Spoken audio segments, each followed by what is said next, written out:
Welcome. I'm noticing that we're looking a little sparse tonight. I've heard that someone has texted the group chat at my deep displeasure at this, so hopefully your colleagues will be showing up soon. But I want to remind everyone that even though we are starting 5 minutes late, we are maintaining our commitment here in Low-Res to each other to show up on time and start things. So thank you all for being here on time.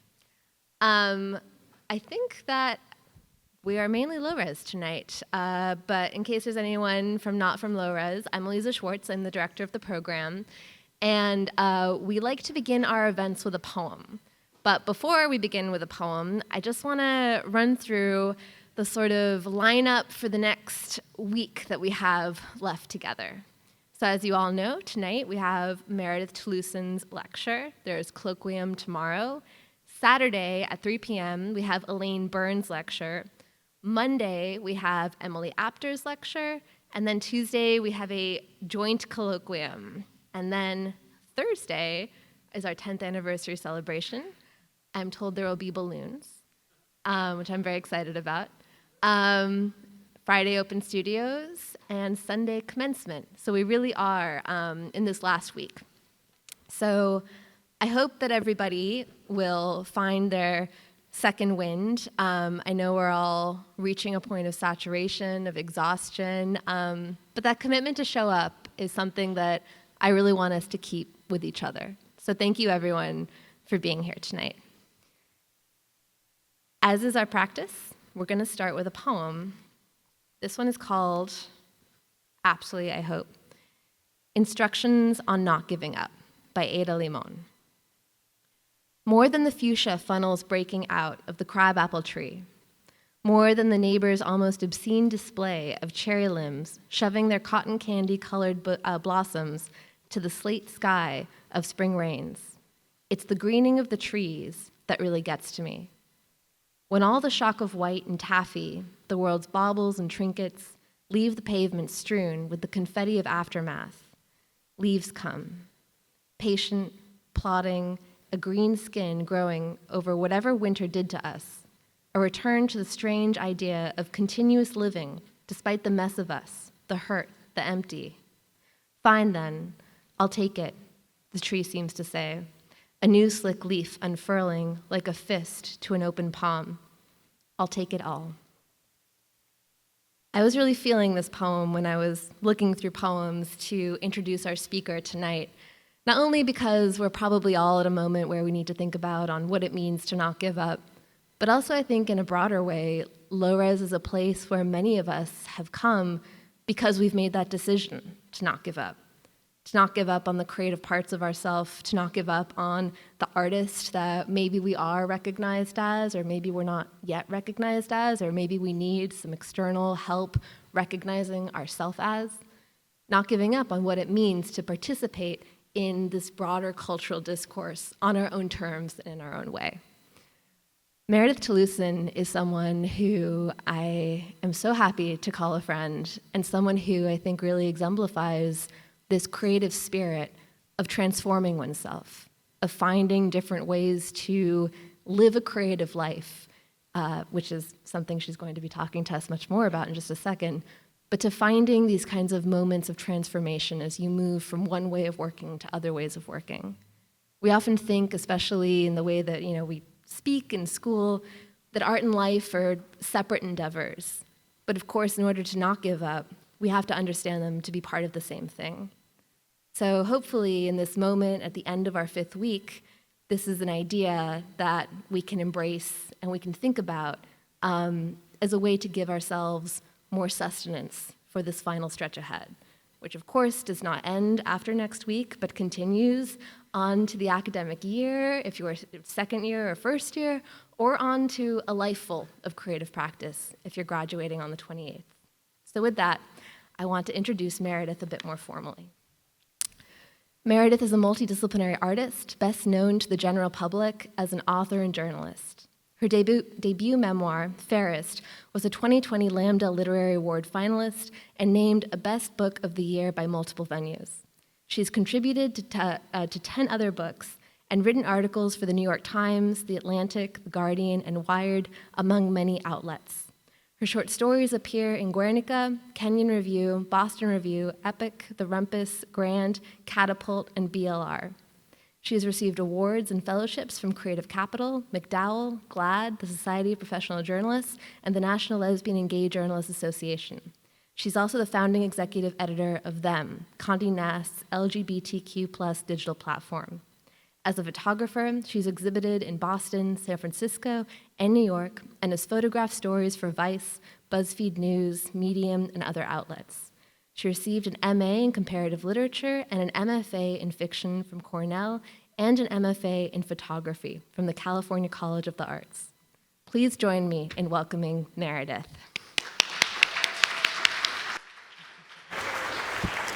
Can I hug you? Hi, everyone.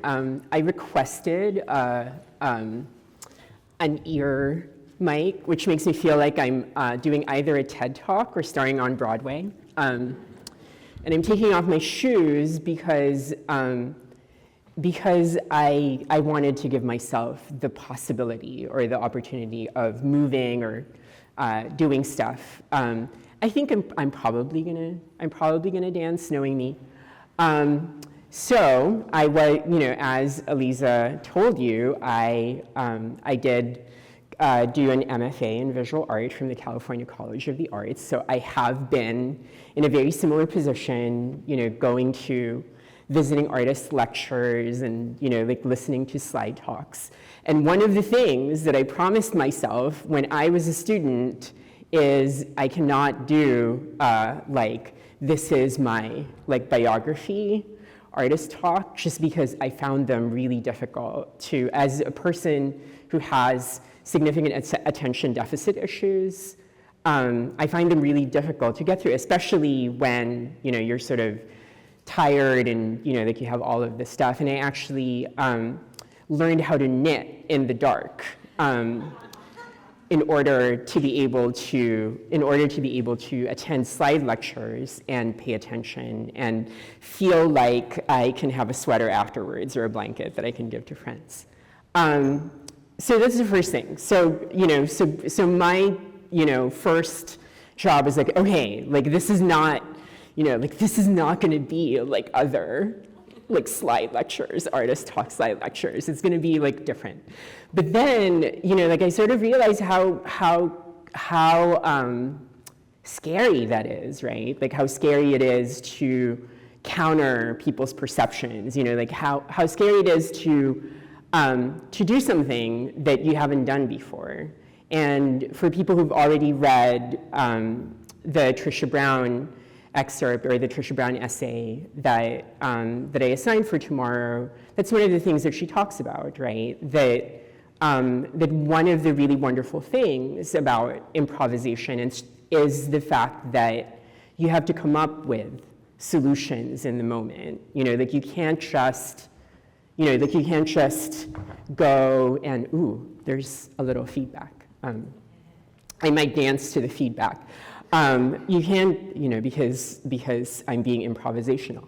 As you can see, you can't just rely on something that you already know works, right? And I think the other really wonderful thing about being able to make these kinds of decisions is that your mind comes up with stuff that you wouldn't, that it wouldn't be able to come up with otherwise. Because in fact, one of the things that I found as an artist is that a lot of times we think of the way that our brains work as coming up with things. But the way that our brains work often is actually that the things are already in there. It's just that there are, there are significant cognitive blockages that make it very hard for you to come up with ideas. And one of the ways that you can end up coming up with interesting ideas is to shift some of the conditions under which you create those ideas, right? And one of those conditions is to be in a live situation in front of you, like wanting to look smart, like wanting for you to love me, because I mean, if you can read my memoir, but I had a difficult childhood and my parents, blah, blah, blah. And so I think that one of the things that for me has given me courage to give an artist talk that isn't, I do have some slides, I conceded. But one of the reasons why I wanted to give an artist talk that's a little bit more spontaneous is because if the topic today is how to cultivate an integrated art practice, right? I know how to write a beautiful artist talk. I know how to, I've written hundreds and hundreds of essays in my life, right? But there's nothing like a situation in which I am in front of people, right? And there's nothing like a situation in which I, as an artist and as part of my art practice, have people like you responding to my work. And that liveness, like taking advantage of that liveness is really, really, it's just really important for me. And being able to be in a room with you, being able to see your faces, being able to tell, to have some sense of how you're feeling, so that we're not in a situation where, where a person watching this on Zoom would have the same experience, right? And on that note, one of the things that I would like to do is ask you, what was your impression when you think of, or like what comes to mind when you think of an integrated art practice? And I think, I'm not sure, Amy, if you have the mic, but I think there are people who have the mic.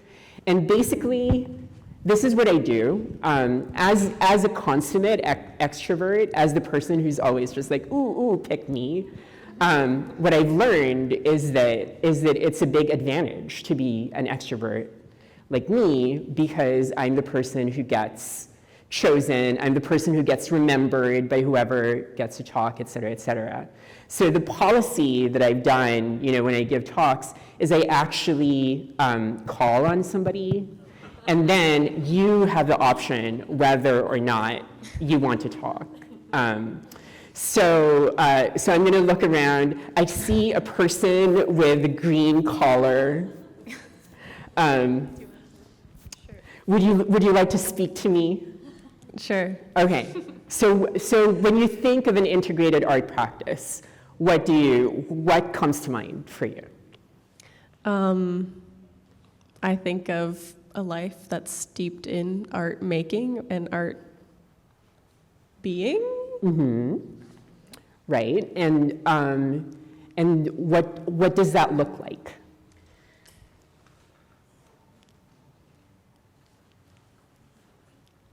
I guess my ideal self would say, like, making whenever you want to, but my more practical self says, finding ways to be creative even when you can't make things physically. Right. So, and you're expressing, I'm sorry, what's your name? Christine. You're expressing some of the tensions here, right? So an integrated art practice is not just, can be about, like making the art that you want, like being able to, to enact or to, to activate whatever it is, whatever ideas, to be able to execute whatever ideas you think, you come up with, right? And that is working within, this sort of complicated system of your own mind, of your own abilities and your talents, right? But there are a ton of other really, really complicated systems that are working around what it means to have an integrated art practice. One of them is our external limitations, right? One of them, like whether it's economic, right? Like you need to figure out a way to sustain yourself, like whether, like it's, like it's a relationship to a physical limitation, whether it's, like whether it's psychological, whether it's family, right? Like whether there are a ton of different systems, and they're very, very complicated, and they're working, sort of like simultaneously and all at once, right? And, and for me, one of the most important aspects of having an integrated art practice is just simply recognizing that, right? Like simply recognizing that, that my art exists in the context of all of these other really, really complicated systems.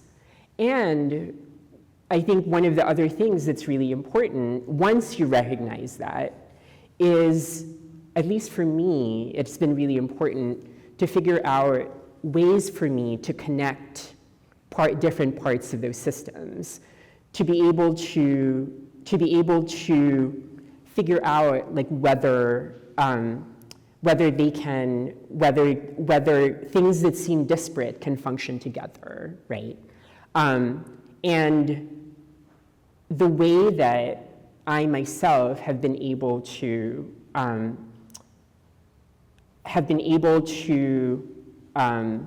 engage with the idea of integration is by working through one of the most complicated systems that I have within myself, which is my body, which is the body, right?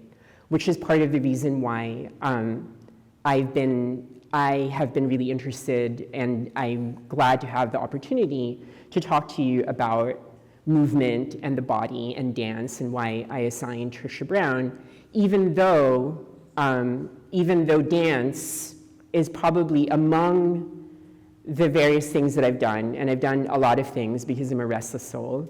Dance is probably the thing that I'm least, sort of externally or publicly known for, right? Like it's not an activity that is, that people ask me to speak on a regular basis. It's not an activity that, that people even know about. I was actually looking for documentation of me doing dance, and I will show you later. I have a couple of videos, but it's very scant, right? And yet, dance has had a really profound effect on my life, in part because one of the things that dance does is it allows you to understand how this really, really complicated system called the body is working, right? And what the different relationships are between different parts of your body. There's a really fantastic book that I recommend, and I'll send either Aaron or Caitlin references to various things that I talk about in this talk, but it's called Space and Place, and it's by an author who is a geographer, actually. There's a field called human geography. His name is Yi-Fu Tuan. And one of the things that he talks about is that our schemes for ordering the world are actually completely attached to our body, right? That, for instance, across numerous cultures, the sacred tends to be forward in front of us, and the profane tends to be behind us. And above us is the sacred, and below us is the profane, right? And because we live in a right-handed world, any lefties here like me? Who are the lefties? Any lefties? Woo! Lefty pride. But in almost all cultures, the right side is is the beautiful, is the sacred, is the angelic, and the left side is the evil and the profane, and the mischievous, which, you probably know what my preference is. But, and the reason for that, the reason for the left and the right side bias is because of handedness. The reason for the sacred being in front of us is because we can see in front of us, right? And the fact that our main sensory system is oriented in this direction means that we automatically have a bias towards this direction. The fact that the sky is above us, right? The fact that light, the fact that the source of life is above us in terms of our own orientation to the world means that we have all of these biases. And so it also stands to reason that this container that we live in every day of our lives, the way that we engage with it, has a really strong effect on whatever practices we have, right? And there are numerous examples of this. Mostly, the ones that I know of are mostly among authors, just because I hang out with writers more. But for instance, the writer Haruki Murakami, who wrote the Wind-Up Bird Chronicles, among many other things, is an avid runner. The author Lydia Yuknavitch, who wrote The Chronology of Water, which is an amazing book, was a competitive swimmer. And Emily St. John Mandel, who wrote Station 11, did her degree in dance. And I think one of the things that I found, right, is as I've been working through, sort of like thinking through how different parts of my own body are able to connect to each other. Do you want to listen to this on? I think Apple is listening in on me, but has allowed me to then think about, to then really kind of intuitively be able to connect different disparate parts, find ways to connect different disparate parts of my art practice. And there's a modality, there's a method called Feldenkrais, which is very popular among dancers, that specifically deals with the question of bodily integration, of ways to move the body in ways that are in a manner that is integrated. And I was trying to figure out some of the best, and the method was founded by Moshe Feldenkrais. I've been involved with it for a long time. And Moshe Feldenkrais was actually simultaneously a judo champion and a physicist in Marie Curie's lab. So then, so he came up with these ideas that, for how to move the body more efficiently. And let me think about this. Oh, okay. So everybody stand up. And then sit down again. And then stand up. And then sit down again. Okay, so I'm gonna, so a lot of us, we don't really think, right? Like when we stand up and sit down.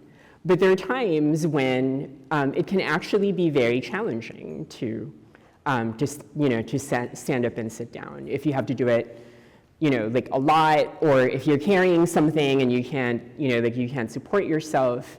And a lot of people when they stand from a sitting position. And I'm actually going to do something even more difficult, which is stand up from the floor. What a lot of people tend to do is, because we're part of gym culture, is, you use your abs and you basically like try to do this, this sort of like muscle, you sort of like isolate this muscle and kind of stand up. And when you're in a situation where, for people who are not, I am in my late 40s, but like as we age, it becomes more and more difficult to do that. And as we age, it becomes more and more important to like muster more resources and integrate our body better, so that so that we're able to do all of these types of activities. So one of the things that you learn in a Feldenkrais class would be that actually one of your main sources of support is like pushing through your legs, right? Like when you're standing up. Actually, I'll do this. So when you're standing up, like rather than just using your core, you can actually and people who want to try it can try it, right? You can actually use your legs, right? Push through the ground with your legs, right? Another thing that people that Feldenkrais folks talk about is you can use momentum, right? So a lot of people, like you go from stopping and then you stand up. But actually, you can use the force of gravity so that if you rock back and then you go forward, it actually is really significantly easier. And obviously, like most of us in the room can stand up at will.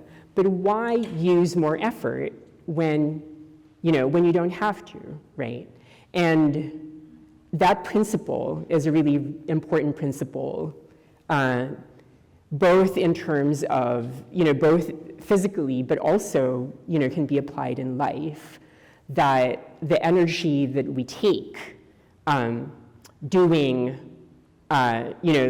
things with effort is energy that we can transfer elsewhere. And it's been one of the enormous blessings in terms of my life to just sort of realize that over time, just as the fact that there becomes this intuitive connection, right, for almost all human beings between the sacred being in the front and in the back because of the way that our bodies are oriented. As my body has become more and more integrated over time, one of the things that I've noticed is that both emotionally and psychologically, it has been very helpful in terms that principle of, well, I'm not gonna use my energy on things that are inefficient or things that I can't control, because I can use that energy elsewhere, right? There's a really funny story about Haruki Murakami. He won basically like the most important literary prize for a young writer for his first book. That's how his first book got published. And what he said in his memoir, which is this is a line that is hated by writers everywhere, is that, when I got the call for the prize, I had forgotten that I actually sent in the manuscript. And so Haruki Murakami seems to have had, all his life, this incredible ability to not really care about external success. And I remember when I read that the first time, probably in my early 30s while I was in, fiction MFA, just being like, that is total bullshit. Who actually, this is some Japanese thing. I don't know. Yeah, like I was just very mad. I had a lot of feelings about it. But what's really interesting is that I found myself, I was talking to, I'm apparently supposed to call him my life coach and not my therapist, even though he is a therapist. Because my former freelance editor, the editor that I work with on my manuscript, became a therapist, and we started working together again, and we figured out that they're basically therapy sessions instead of editorial consultation sessions. I apologize for the digression. But I was talking to my therapist recently, and I said something like, like I sent the story to this magazine, and and I wanted to get into the magazine, but a really big part of me actually really wants it to be rejected because then I can work on it some more, right? And then, and Tennessee was just like, did you hear what you just said? And I think that one of the things that I've really, really internalized is just the fact that, like, you cannot control the rest of the world, right? Like, you have no control over how the rest of the world perceives your work. The only thing that you can control is your perception of your own work, right? Whatever external goal you have, like whether that's the Whitney Biennial, whether that's the solo show, whether that's, whether that's, in my case, whatever, like some major prize, et cetera, there isn't,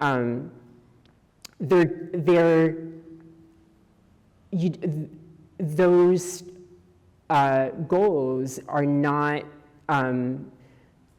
benefited by you obsessing over them, right? Or by you, they are apart from applying to, for instance, like residencies and fellowships, et cetera, the other parts of the process are beyond your control, right?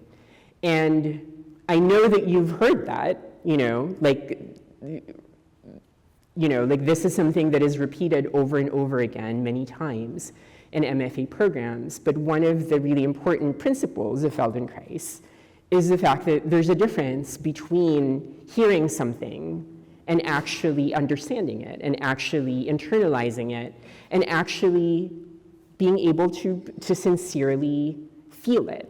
And that part of it takes, it takes work, it takes time, it takes, whatever, like for me, that has been around engaging in somatic practices, but for you, that can actually, that can actually be in some other, like in some other domain or some other form. What else was I going to say about that?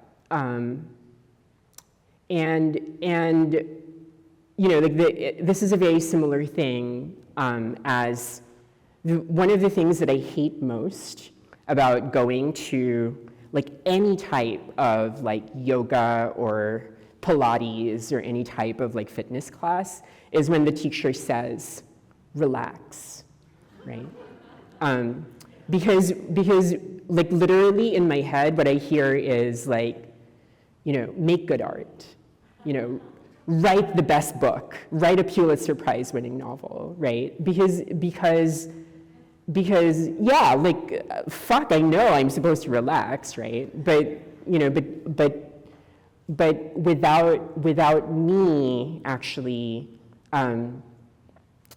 without you giving me specific instructions, specific steps that would lead me towards the possibility of relaxation, I wouldn't be able to do it myself, right? Gosh, I've done a lot of talking, y'all. I was planning to do like a little bit more movement, but I think I'm gonna be conventional and show you a few slides before we do that, because I don't know, I just kind of feel like maybe I'm being too avant-garde if I don't show you any slides. So I think Matthew has the projector. Okay, so so for people who've already read the essay of mine that is assigned for tomorrow, this is Albino Sword Swallower by Diane Arbus, and basically I'm going to take you through a somewhat of a trajectory of my photography, and actually in order to talk about the fact that the photographs I'm actually less excited about the photographs that I've exhibited in formal context or have been published than I am about photographs that I've done essentially as documentation for dance-related things. But the reason, a really big part of why I started out as a photographer was because of the fact that I was ridiculously intrigued by this image of the albino sword swallower. And at the same time, as an albino person myself, was asking myself, well, why didn't an albino person take that, right? And when I saw Diane Arbus's pictures of transvestites and crossdressers, I asked myself, like, why don't transvestites and crossdressers take that? Or probably some of those people in contemporary language would be called trans women, right? And so I was just like, well, I'm an albino transsexual, like why don't I try taking some of these pictures? And so I started out taking pictures of trans women in Boston,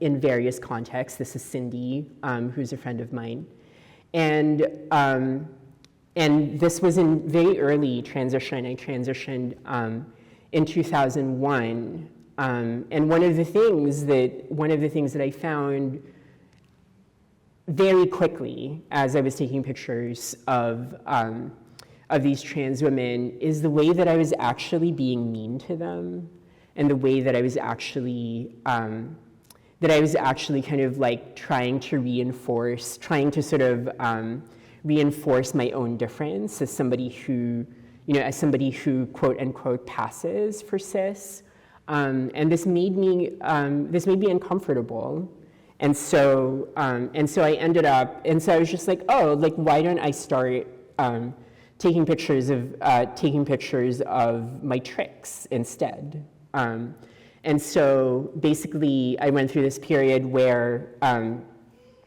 it was a period where like one of the things that I realized is that if you're like, if you're blonde and you have long hair and you're thin, like, and you're in your early 20s, it's just like all of these people are gonna ask you out, right? And I was just like, I told a lot of people that I would go out with them if they're willing to be photographed by me. And so this was a couple of images from that series of photographs. And then one of the things that happened was that, and really what initiated the turn towards writing was just the feeling that the open-endedness of photography didn't feel satisfying to me, that the ways that people misinterpreted my images, there were times when it just didn't feel like what I wanted to say with them. And so that sort of led me to turning towards writing. But then when I started writing about being trans and publicly coming out, and this was really about a decade later, I ended up photographing trans women again, but in a very different way, right? I find it really heartening to to have undergone that shift over that period of time, that I found myself, once I figured myself out and got over all of my, well, not all of them. Everybody has a little bit of self-hatred, but that I was significantly more attuned to the issues that I had as a trans woman. I found photography a lot more satisfying, and then I ended up photographing a lot of, like a fair number of my features and stories. This is the sort of main image for an investigative piece that I did for Vice magazine about a trans woman who was murdered by a US Marine, unfortunately, in 2014. And this is the major image for a feature that I did for Mike.com on the murders of trans people and trans women of color, and specifically Black trans women. And while I find photography satisfying to perform in this way, in order to communicate these ideas, whether it's journalism or more essayistic, the thing that I realize about these images is the fact that what I see in them now is this anxiety to impress, this anxiety for sort of approval and validation from an external source. And the other thing that I see in them is that I see the ways in which they are trying to enact a specific goal, right? And I think that over time, as an artist, I became more and more interested over the past few years to be like, you know what, like a really huge part of the reason why I became an artist is so that I don't have a goal in mind when I start, that I just explore and see what happens. And when I was looking back through my archive and looking at all of my pictures, the funny thing is that the pictures that I found myself much, much more drawn to were documentation pictures. So I worked with an organization called Island, in which I was a board member for 7 years. It's headed by a relatively well-known postmodern dance choreographer named Jennifer Munson. And Island stands for the interdisciplinary laboratory for art, nature, and dance. And because of the fact that I have a background in photography, I would just photograph, like whenever we had different types of activities or events. This was a marsh cleanup activity. And then this photograph is an activity by the pier where we were examining the shifts in the pier because of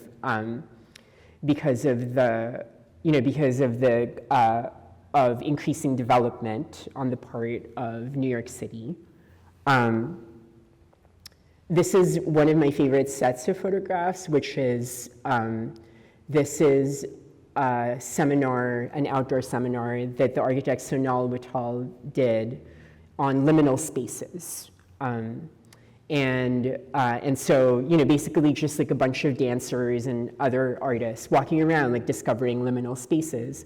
And one of the things that I really love about these images is just the fact that because I wasn't planning to exhibit them, they were just going to be for the archive of this organization. there was a certain kind of, I'm sorry that that's very pixelated, but there's a certain kind of freedom. And because of the fact that I was working in an artistic context, it was almost as if the documentation was becoming art in ways that even I couldn't really anticipate and can only appreciate now that I'm looking at these photographs. And I like the fact that like you see them in this context, but the chances of me getting my act together and like doing all of the things that are necessary to exhibit them are very low. So you're probably the only people who are going to see them. And this is a workshop that we did called Wandering. So I led a workshop on wandering, which was really paradoxical, I have to tell you, because for reasons that are probably obvious. So yeah, and then I wanted to show you, just like a picture of me that was taken. What was the name of I'm forgetting the name of the photographer, I apologize. But yeah, like we did, kind of like fun listen. This is me. This is documentation of me dancing, see. And, oh, these are tiny images. And this is, so one of the modalities that Island really likes working in is scores, which is just a series of simple instructions that you follow. And this is a score that my friend Emily Drury, and actually collaborator Emily Drury, who for many years was the gardener at the McDowell Residency. It's called Lawn Score. And basically, the instructions for lawn score were you look through this lawn, find a weed in this lawn, like whether it's a clover or whether it's, like whatever it is, whether it's a dandelion, et cetera, and you move from weed to weed through the lawn. And it's a really, really beautiful score, and I love it so much, and I did some photography during this particular residency, and part of me wishes that that I have video, but it's really wonderful to have this improvisation. It's an improvised dance, but the lawn gives it, like an incredible amount of structure. And everybody, there were people who, if you picked a weed that was very common, like people would be moving, kind of like this, right? But then, like if you picked a weed that was rare, then, like there were people who would be leaping, or like they would, or they would be like crawling to the next space, right, in order to find their next weed. And that is the end of my slide presentation. Matthew, if you wouldn't mind turning off the slides for now, I might show a couple of videos a little bit later. But what I thought would be fun to do would be the organization Island actually. Would you mind turning the projector off and the lights up? Would be great. What I thought we could do, so Island actually put out a book called A Field Guide to Islanding, which has a bunch of these scores. And what I thought we could do is do one of them for a few minutes, if you wouldn't, because, and I found one that's particularly relevant to the space for reasons that are, that would be obvious when I read them. So, so basically, this is just a series of instructions that you're expected to follow. And it probably entails most of you like standing up. So why don't we start by standing up? And then the first instruction is find a liminal space. And if you don't, like if you're confused about what that means, define it for yourself or ask a friend for advice.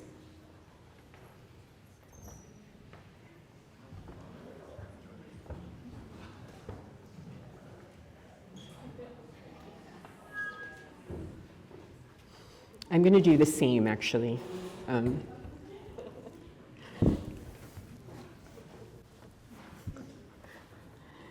Okay, the second instruction is exist in this liminal space. So let's give ourselves like 30 seconds to be in the liminal space.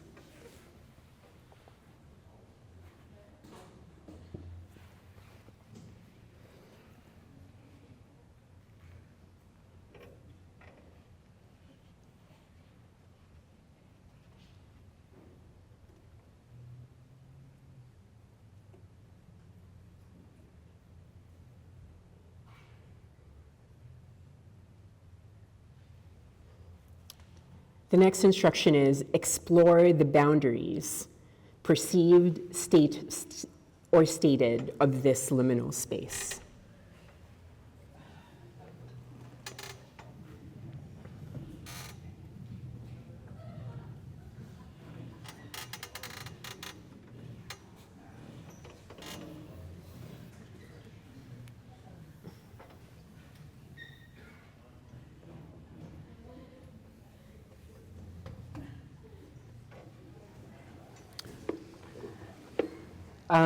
The next instruction is transect the liminal space.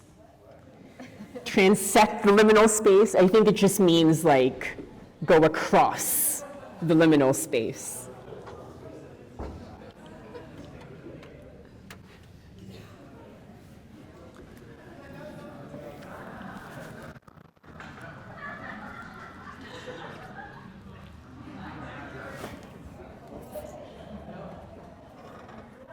The next instruction is respect the liminal space.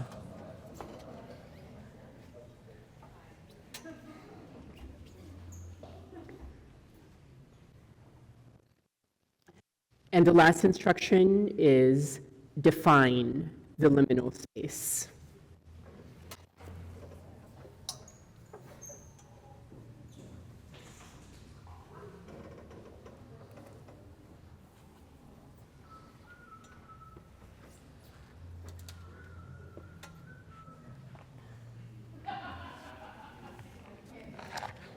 All right, we can all go back to our seats.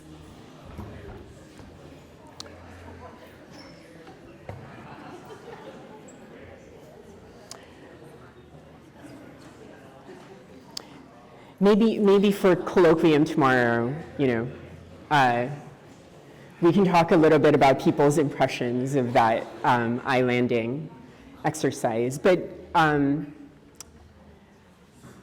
are two things that I want to point out about using scores. Like one of them for me, specifically working with these I-landing scores on a regular basis, is that scores to me they're basically hypotheses, right? Like a lot of times as artists, we tend to get stuck in our preconceived ideas of how things are supposed to be, the kind of work I'm supposed to make, like what my actual limitations are, et cetera, and assigning yourself scores or asking somebody that you trust to give yourself a score is a really great way of just sort of like shaking up your artistic process, right?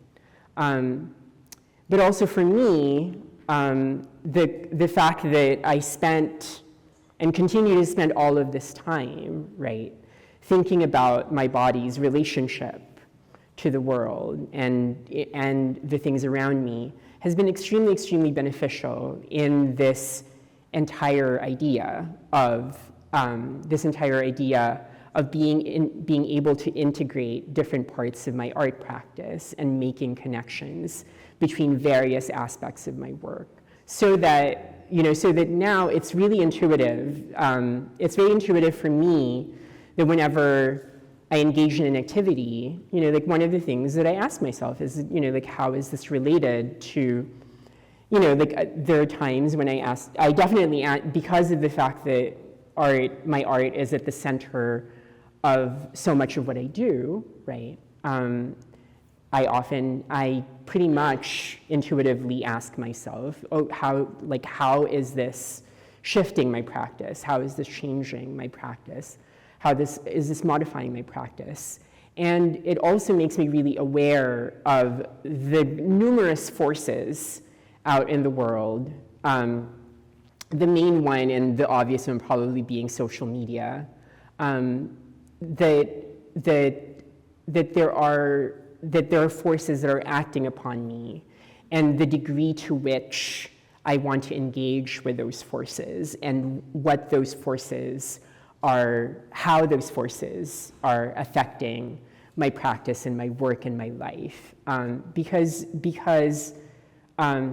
anything that we do on a consistent basis is going to have is going to shift our perspectives in various ways. A really good example of this is the common observation that novels have become increasingly cinematic over the past few decades, right? Because of the fact that the language that even novelists use a lot of the time is derived from recorded media, right? And so if you're a person who wants to write a novel that exists in a more conceptual, abstract space, one of the things to think about is,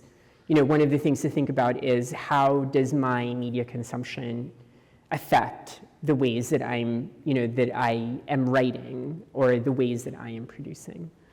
And then the last thing that I wanted to do before I entertain your questions is to talk to you about my current project, which I actually just turned it into my agent last week.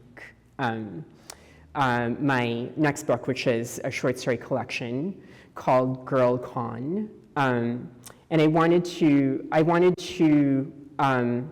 show you a couple of, just as an example of how ideas from dance have concretely affected my work, my art. This particular collection is directly indebted to postmodern dance, and specifically to wonderful dancer choreographers, Trisha Brown and Yvonne Rainer, who I've heard has been a guest of this program. And the reason for that is because there exists this entire idea of art that is about itself, right? It's very much prevalent in modern painting. It's prevalent in theater, in meta-theater. In literature, it has often taken the form of what is called autofiction, and sometimes metafiction. But I was never attracted to autofiction, in part because I felt like it was just always like super it just always felt like super serious to me, and like very earnest, and I was never really attracted to writing it until I actually was exposed to the work of, not just exposed, but I dug deep into the work of Trisha Brown and Yvonne Rainer, who were, for people who aren't familiar with this history, they were part of the Judson Church, which is a sort of founding group of postmodern dance. in America. And one of the things that they did was they created dances about dance, about the process, about what it means to dance, right? Except that unlike in fiction, where most of its practitioners, at least at the time I was reading them, were men and they were kind of serious. Trisha Brown and Yvonne Rainer did it with a ton of aplomb. And I think I only have a few minutes left, so what I'm gonna do is I'm going to play you the Yvonne Rainer. I'm gonna skip Trisha today, but we're gonna talk about her in colloquium tomorrow. So I figure, we can. She will get her due. But the Museum of Modern Art did the show with a number of Yvonne Rainer's early dances. And we're just gonna look at the first two here. And she also, along with the curator, and I think one of the dance captains is commentating on this particular performance of a couple of her early dances. Well, I can say right off the bat that I came into this situation with certain reservations about performing during the day in this huge space with this constant buzz of museum goers.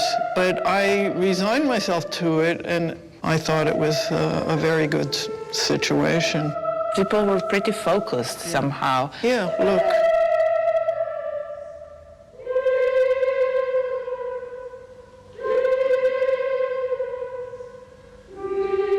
And also, they don't know they're going to stand there for 5 minutes. They're waiting to see what happens, so they're attentive. Do you direct them to be that serious, or? Yeah. I didn't tell them not to blink or, Smile, but not to smile. It's an individual matter how you stand still. They have to count? No, they know they the have a music. music They cue. recognize the shift in the music when they are to begin to run, which is, the shift in the music starts in about 10 seconds.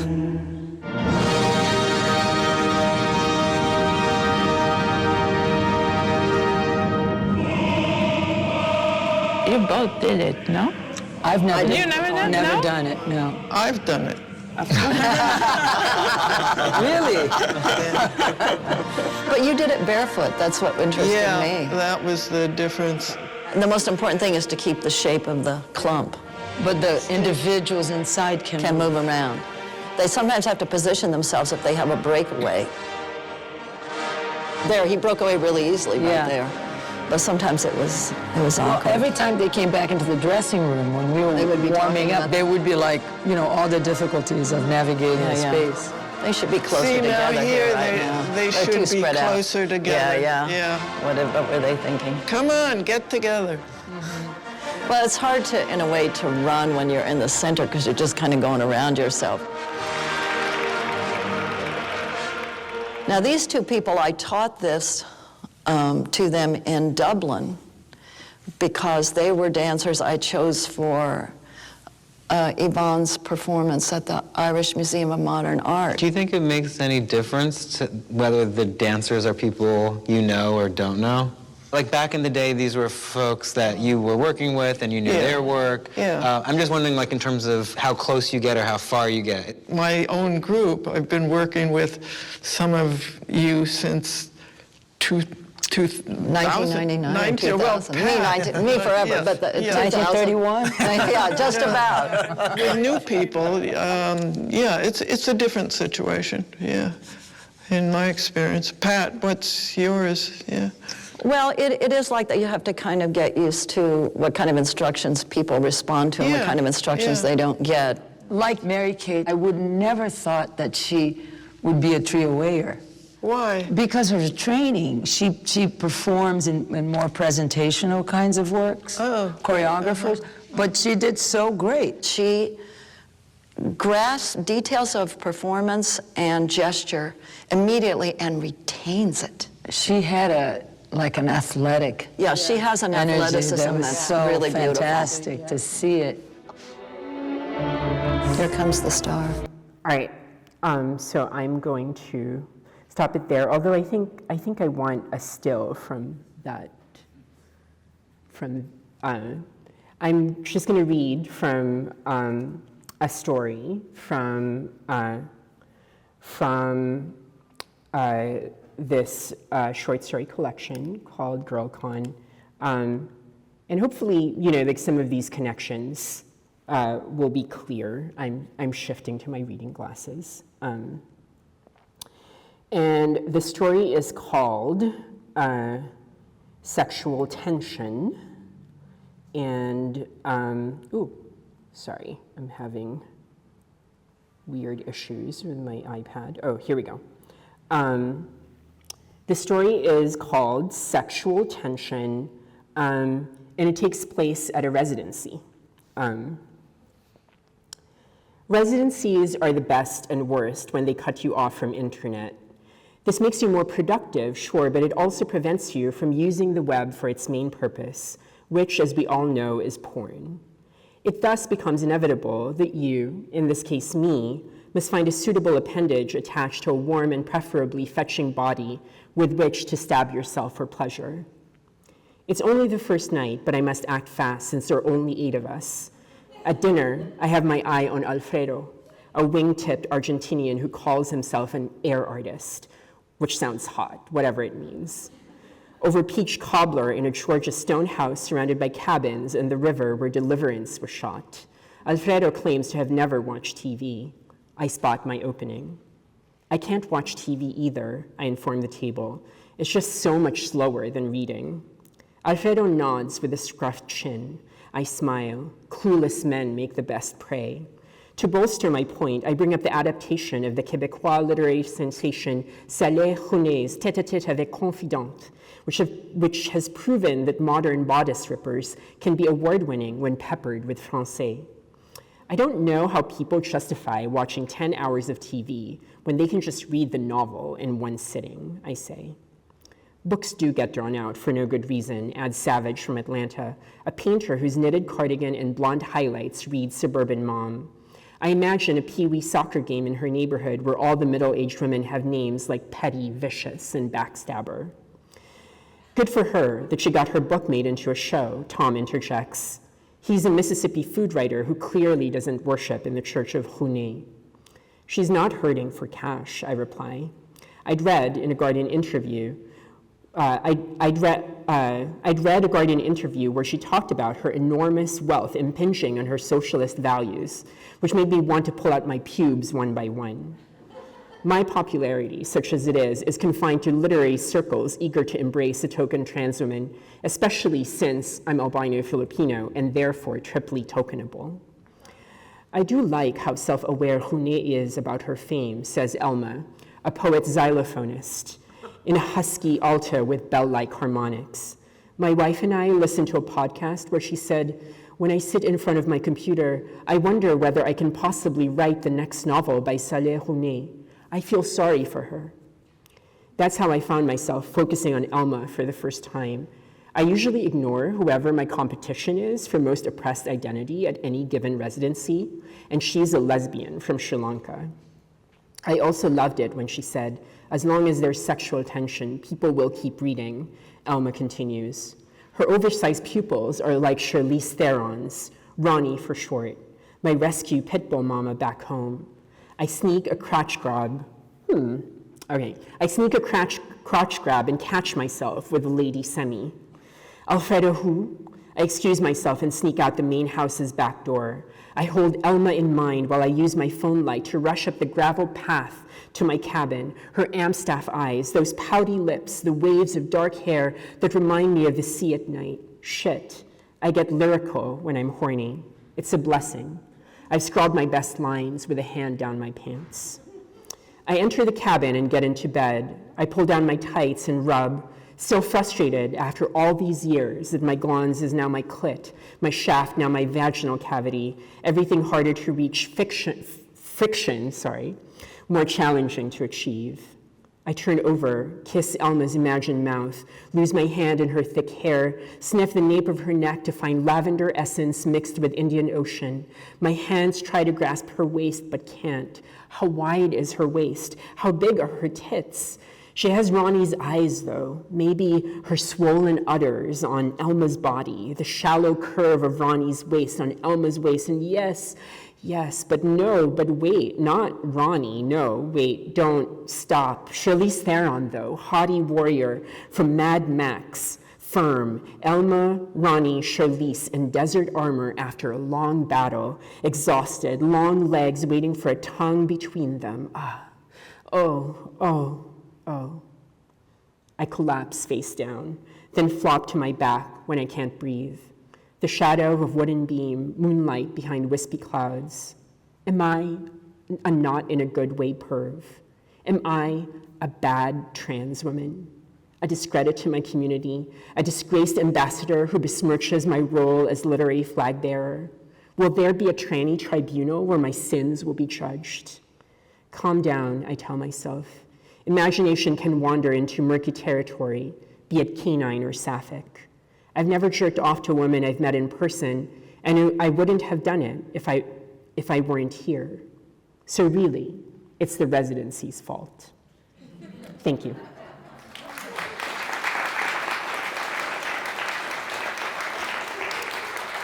Now it's time for questions. Was I supposed to say that, or was somebody else supposed to say that?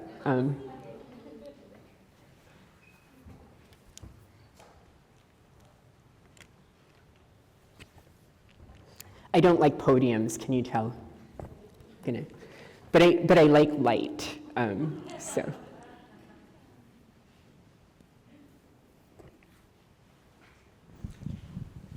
If you can say your name as well before you Yes, ask okay. your question. My Great. name is Joanna. I'm first year. And I have a question. It is, what is the highest form of achievement for an artist, according to you? What will be the highest form of achievement? For me, as an artist, Yeah. my highest form of achievement would be being happy with my art. That good. is my highest form of achievement.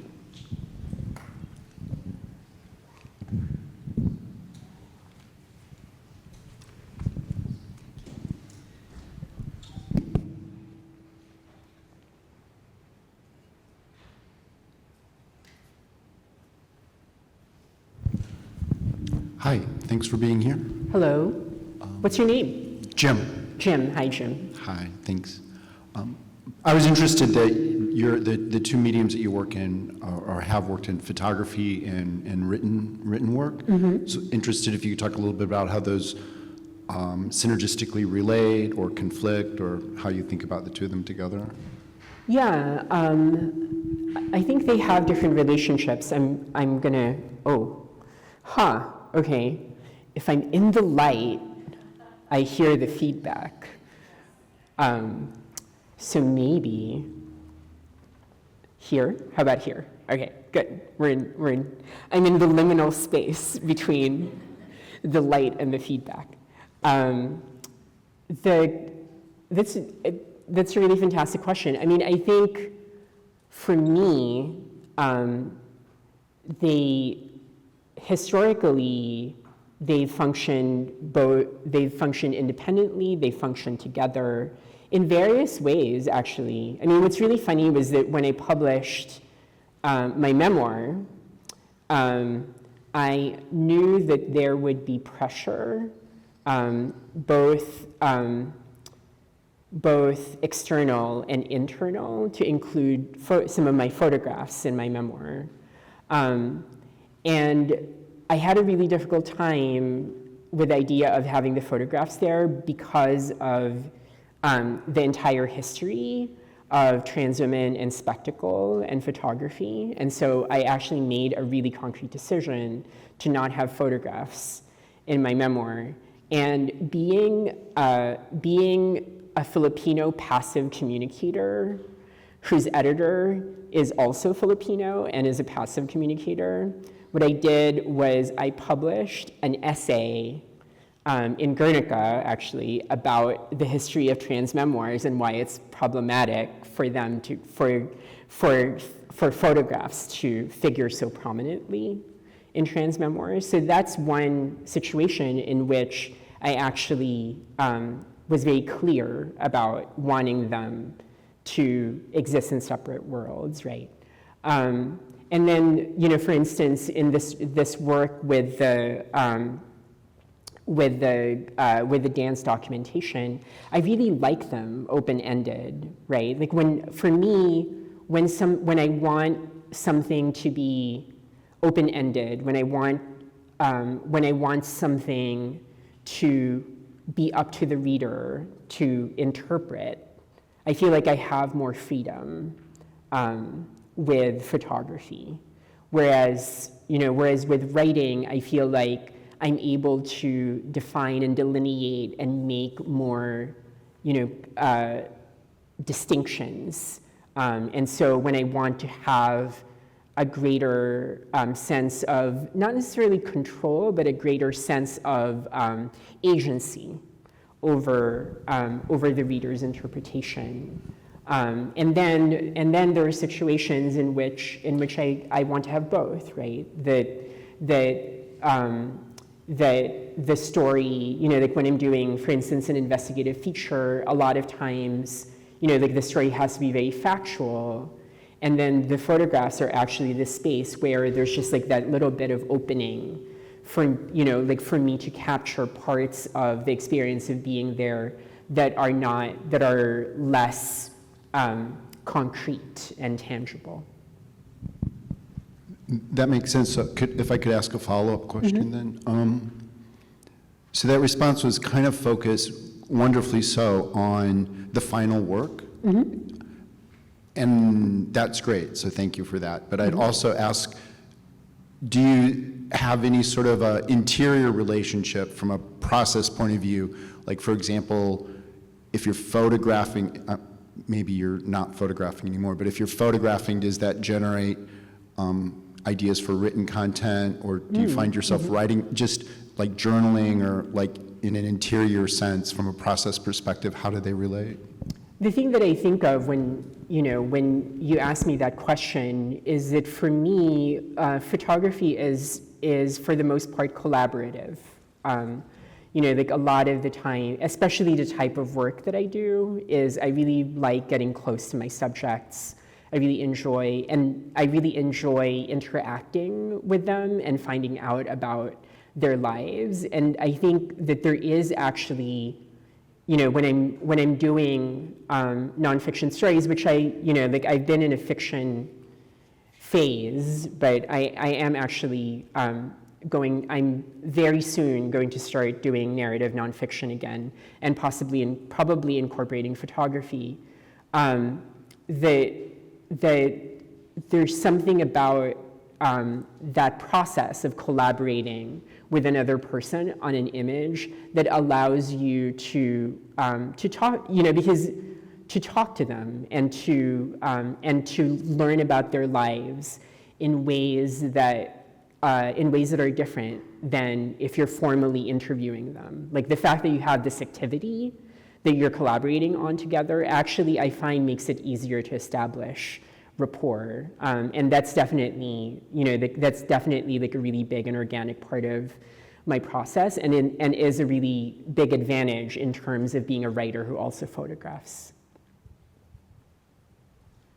So, hello. Sorry.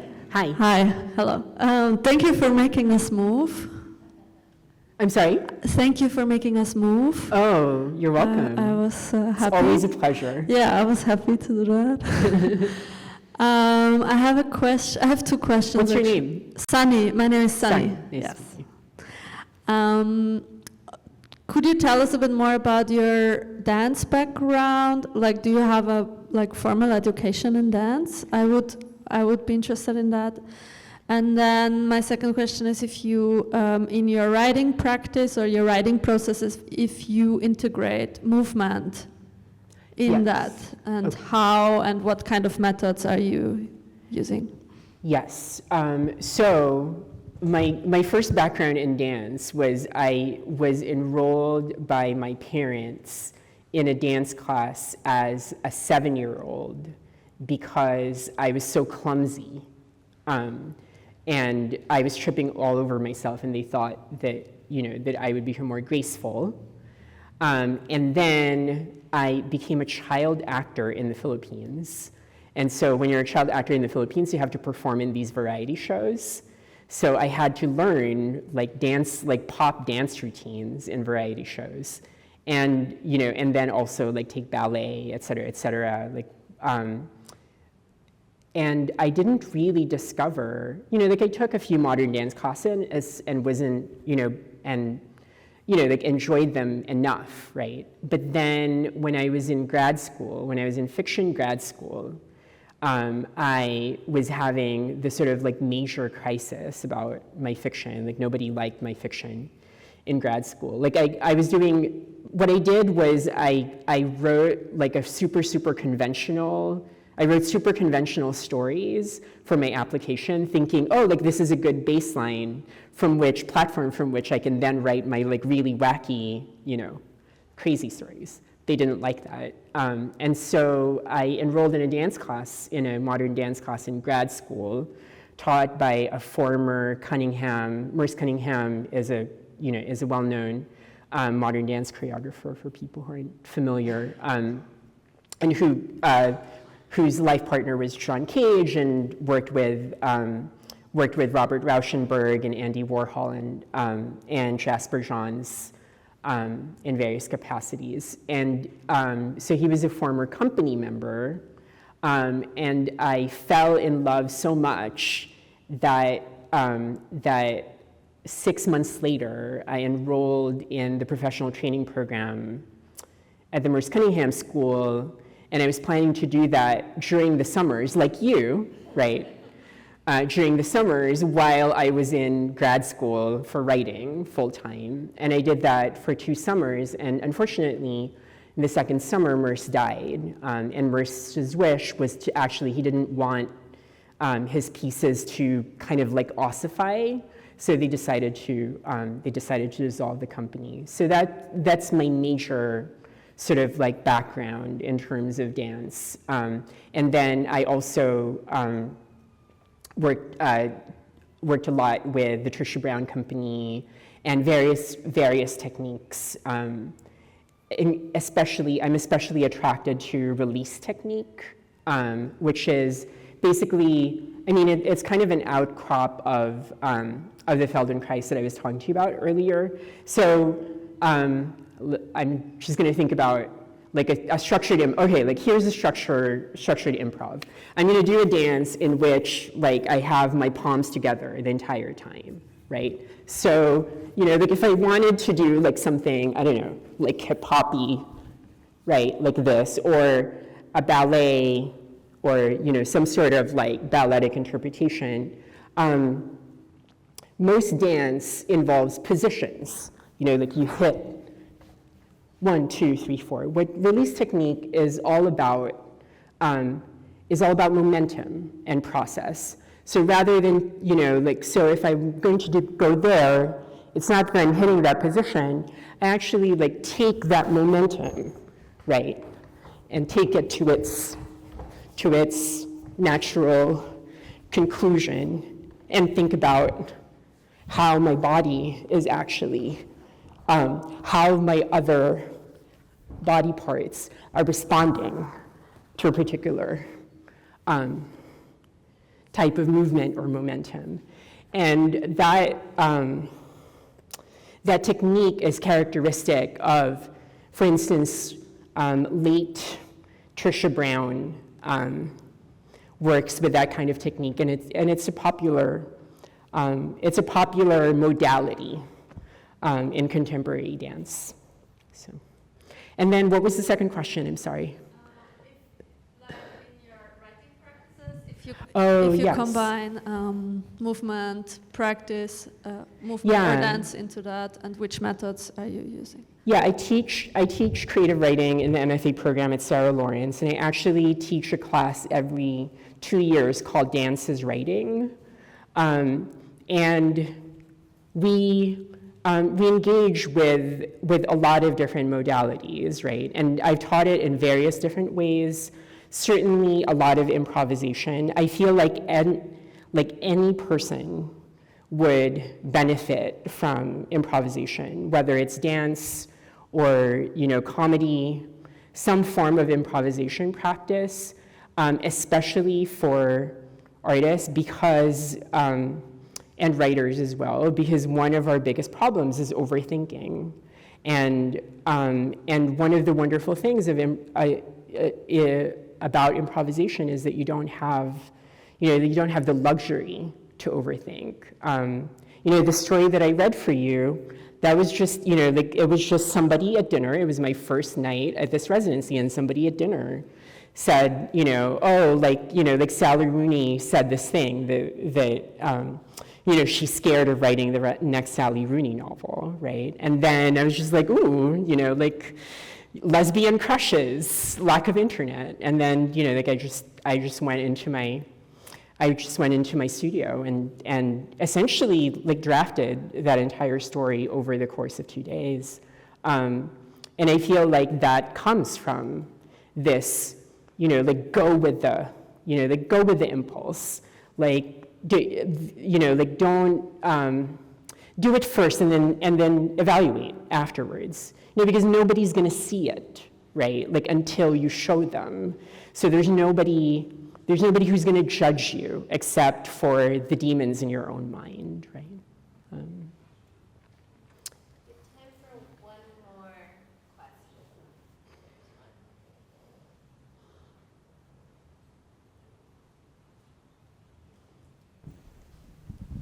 Hello. Hi. It's loud, I'm sorry. No worries. My name is Philip. Hi, Philip. Thank you for your very engaging lecture and presentation.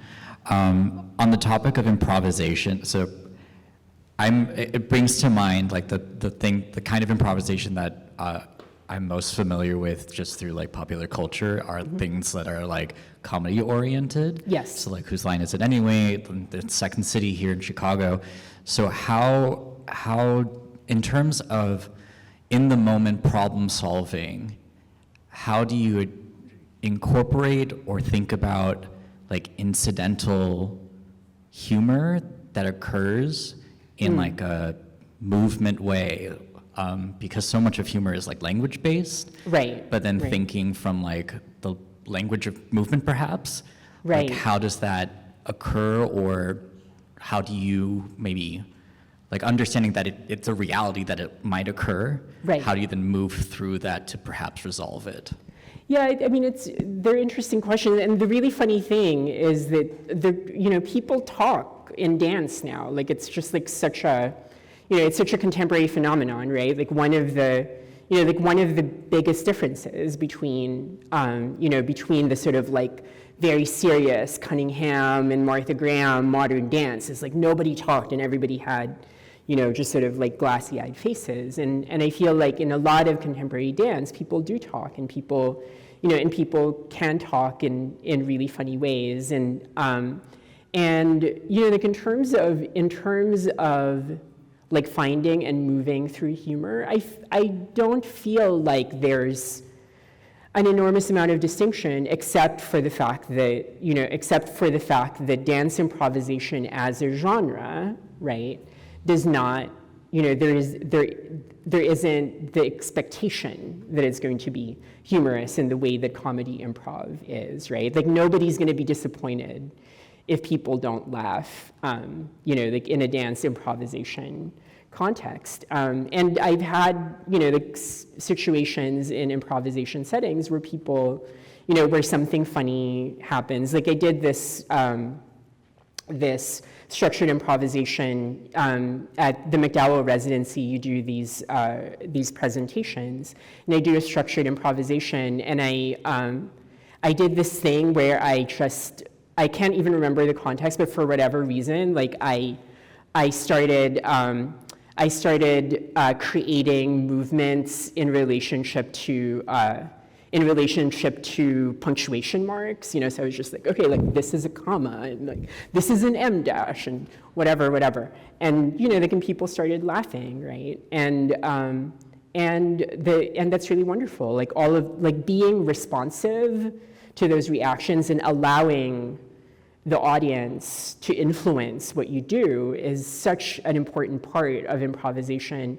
And it makes it, I feel like, for me, it makes the feedback process a lot more organic in general in my life. Like now, I remember when I was in grad school being so confused about what feedback to incorporate in a way that doesn't feel like that anymore. And a lot of it has to do with the fact that I have a much more, having had all of that experience of like gaining feedback and taking in feedback from the audience live, I feel like it's a lot easier for me to identify. There's just like, oh, like that one thing that person said, like really, really resonates. And that's the thing that I have to really sort of like think about and incorporate into my work. I think we're done, right? Thank you so much. Thank you.